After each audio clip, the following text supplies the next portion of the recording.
Hello, Constantiv. Shall I físeán dasúrach conas Codáin a hainmneoir. Sean school sé fecha good Hannah, ach ní ein doch réiscin to ríist. Chá Codáin in so, focail na hábhachtach a hain na hainmneoir. Dá hainmneoir in so is sé dó agus trí, a sé sin tábhachtach mar níl siad mar in géine. Ca mí na hainmneoir a astrú onas go félinn iad a hainmneoir. So chás seo, hamar chun an dó sa le a astrú go sé. Chun é sin dhéanamh ham tréis méadú fa trí.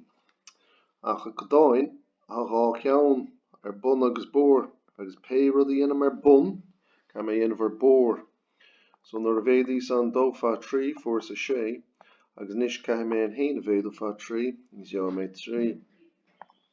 Mar an géine sa dar Codáin chun sé bhainte bheach bhí ar méadú fa dó bun agus ca mé rud céine dhéanamh bór. So sa chás seo trí afrinn sé go dtí sé agus an héin afrinn sé go dtí dó.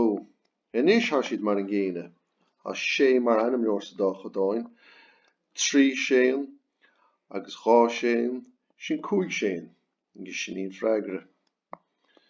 Sin mar dhéanta ré. Chá rud an a hábhachtach an so an hainmneoir I Codáin sin éon uimhir bun agus caithfidh an dá hainmneoir a bheith mar an géine. Más gá is féidir iad athrú níl ort ach méadú. Sin an slí go simiútar Codáin. Mágah, slán.